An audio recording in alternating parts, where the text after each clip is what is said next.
Sir, ఇప్పుడు బీసీలు అనేది ఒక కులం కాదు, అది అనేక సామాజిక వర్గాల సమాహారం. అంటే దాదాపుగా 120 కులాలు బీసీల్లో ఉన్నారు. కానీ ఆ 120 కులాలకి ఒక బీసీకి చెందినటువంటి వ్యక్తి రిప్రజెంట్ చేసే అవకాశం ఉందా? ఆయన్ని బీసీలందరూ తమ ప్రతినిధి అని అనుకునే అవకాశం ఉందంటారా? ఒకటండి, ఇప్పటికిప్పుడు అందరూ కూడా చెరుకు సుధాకర్ గారి నాయకుడిగా చేస్తారని మేము కూడా భ్రమల్లో లేము. కానీ మేము ప్రజల ముందుకు పోయినాక మా యొక్క నిజాయితీ, మాకు ప్రజల పట్ల ఉన్న కమిట్మెంటు, మా పార్టీ ఎజెండా అది స్పష్టంగా మేము ప్రజలకు అర్థం చేసే రీతిలో తీసుకోగలిగితే క్రమక్రమంగా మా వైపు ఖచ్చితంగా వస్తారని నమ్మకం ఉంది. ఎందుకుంది అంటే ఈరోజు తెలంగాణ, ఆంధ్రప్రదేశ్ రాష్ట్రమే ఒక రాష్ట్రం.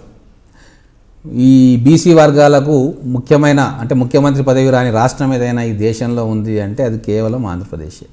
ఉత్తరప్రదేశ్ కావచ్చు, బీహార్ కావచ్చు, మధ్యప్రదేశ్ కావచ్చు, ఛత్తీస్గఢ్ కావచ్చు, మీరు మిగతా ఏ రాష్ట్రమైనా చూడండి, అక్కడ బీసీ సామాజిక వర్గాల నుంచి ముఖ్యమంత్రులైన చరిత్ర ఉంది. మహారాష్ట్ర కూడా, ఒరిస్సా కూడా కేవలం ఇక్కడే ఉంది. కాబట్టి ఖచ్చితంగా అదే మెయిన్ ఇష్యూ అవుతుంది. రేపు తెలంగాణ అంశము, తెలంగాణ ఎమోషన్ పరిమితంగా ఉన్నా రేపు రాబోయే రోజుల్లో ఒక బలమైన ఎమోషన్గా ఈ సామాజిక న్యాయం అనేది ముందుకు వస్తుంది. దేవేందర్ గౌడ్ గారు ఒకసారి ప్రయత్నం చేసిండ్రు. ఆయన పార్టీగా నిలబడి ఉంటే ఇప్పటికే ఫలితాలు అందుండేవి ఆ వర్గాలకు. కానీ ఆయన నిలబడలేకపోవడము, పీఆర్పీలో విలీనం చేయడంతో ఆ మొబిలైజ్ అయ్యే క్రమంలో మళ్ళీ విచ్ఛిన్నం కావడం జరిగింది. అందుకే ఈరోజు మేము స్పష్టంగా చెప్తున్నాం, ఖచ్చితంగా మేము నిలబడతాం. చెరుకు సుధాకర్ గారి నాయకత్వంలో పార్టీ పెడతాం, నిలబడతాం. భవిష్యత్ తరాలకు అందించే ఒక మంచి మేనిఫెస్టోను కానీ, ఒక ఎజెండాను కానీ అందిస్తాం. ఈ తెలంగాణ సొసైటీకి అదే మా కంట్రిబ్యూషన్గా ఉండాలని చెప్పి కూడా మేము కోరుకుంటున్నాం. అయితే ఎస్సీలు, ఎస్టీలు ఎటువైపు ఉండే అవకాశం ఉందంటారు? ఒకటండి, ఇప్పుడు వాస్తవం చెప్పాలంటే ఏ వర్గం కూడా ఏదో పార్టీకి ఎప్పటికీ ఓటేస్తుంది, గంపగుత్తగా అదే పార్టీకి ఓటేస్తుంది అని కూడా మనం చెప్పలేం. ఉన్న నాయకత్వాన్ని బట్టి, అక్కడ నిలబడే ఎమ్మెల్యే క్యాండిడేట్లను బట్టి, ఆ పార్టీకి వచ్చిన నాయకులను బట్టి, ఇదంతా కూడా ఆ పరిస్థితులను బట్టి అవన్నీ ఉంటాయి. అయితే ఇక్కడ ఎస్సీలకు ఒక పరిస్థితి, రాజ్యాంగమే వాళ్ళకి రక్షణలు కల్పించింది. వాళ్ళకు ఎస్సీ కాన్స్టిట్యుయెన్సీస్ ఏవి, ఎస్టీ కాన్స్టిట్యుయెన్సీస్ ఏవి అని చెప్పి స్పష్టంగా ఉంది. కాబట్టి వాళ్ళ జనాభా నిష్పత్తిలో వాళ్ళకు అనేక రకాలుగా అకామిడేషన్ జరుగుతూ ఉంది. ఈరోజు జనాభా నిష్పత్తిలో అకామిడేషన్ జరగని వర్గాలు ఏవైతే ఉన్నాయంటే బీసీ కులాలే. సరే, వాళ్ళు ఒక్కరు కాకపోవచ్చు, 100 కులాలు ఉండొచ్చు, కానీ ఆ 100 మందికి కూడా ఎవరికి అకామిడేషన్ దక్కట్లేదు. దీంట్లో కూడా ఈ బీసీ కులాలలో కూడా కేవలం కొన్ని కులాలకే ఎక్కువ అవకాశాలు దక్కుతూ ఉన్నాయి. మోస్ట్ బ్యాక్వర్డ్ క్లాస్ కులాలు బీసీలలో చాలామంది, అంటే దాదాపుగా ఎస్సీస్లో ఉన్న పరిస్థితే ఉన్న బీసీ కులాలు చాలా ఉన్నాయి. అంటే నేను అనేది ఏంటంటే ఒక నాయకత్వాన్ని మనం ప్రమోట్ చేస్తూ ఉన్నప్పుడు వీటన్నిటిని కూడా కన్సిడరేషన్లోకి తీసుకొని అవి మా ఎజెండా కానీ భవిష్యత్తులో మా కార్యక్రమాలు కూడా ఉంటాయి. అంతేందుకు ఈరోజు టీఆర్ఎస్ ప్రభుత్వంలో చూసుకుందాం, రాజశేఖర రెడ్డి గారి ప్రభుత్వం కానీ, రోషయ్య ప్రభుత్వం కానీ, కిరణ్ కుమార్ రెడ్డి గారి ప్రభుత్వం కానీ, అంతకుముందు చంద్రబాబు నాయుడు గారి ప్రభుత్వం కానీ, ఈ బీసీ కులాలకు ఇచ్చిన పోర్ట్ఫోలియోస్ ఏంటి అనేది మీరు ఒక్కసారి తీయండి. ఎంత ఇంపార్టెంట్ పోర్ట్ఫోలియోస్ వాళ్ళకి ఇచ్చిండ్రు. ఇప్పుడు బీసీ కులాలకు ఇస్తున్న పోర్ట్ఫోలియోస్ ఏంటి?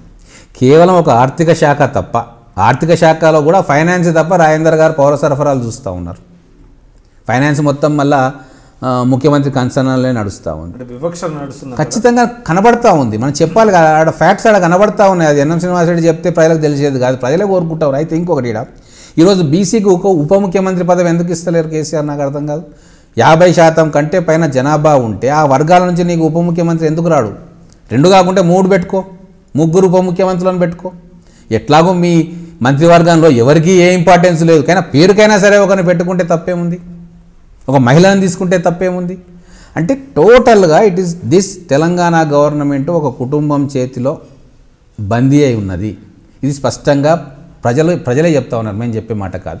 పోర్ట్ఫోలియో అలొకేషన్స్ చూడండి, 90% వనరులు ఉండే శాఖలన్నీ కూడా ఒక కుటుంబం కింద ఉన్నాయి. ఇంకా చెప్పాలంటే చాలా ఉన్నాయి.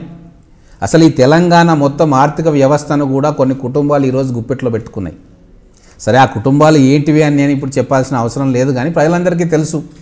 కొన్ని కుటుంబాల మధ్య సంబంధాలు మెరుగైనాయి. ఈ రాష్ట్రాన్ని దోచుకోవడానికి కుటుంబానికి మధ్య గుడ్ విల్ రిలేషన్స్ ఏర్పడుతున్నాయి.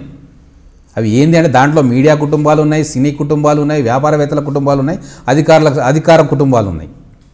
సరే, అదంతా పెడితే అదొక పెద్ద ఇష్యూ అవుతుంది. కానీ చెప్తా ఉన్నా, అంటే 3.5 కోట్ల మంది అంతా ఒకవైపు, ఒక 5-6 కుటుంబాలు ఒకవైపు కలిసి ఈ రాష్ట్రాన్ని తమ గుత్తాధిపత్యంలో తెచ్చుకుంటే ప్రశ్నించేవారు లేరు.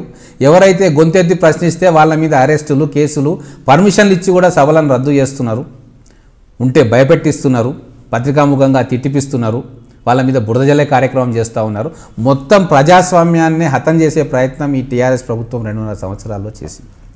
ఇంకా ముందుకు పోతే కేబుల్ వ్యవస్థను ఎవరు నియంత్రణలోకి తీసుకోవాలనుకుంటున్నారు? ఈరోజు మీడియాను ఎవరు మొత్తం గుప్పిట్లో పెట్టుకోవాలని అనుకుంటున్నారు?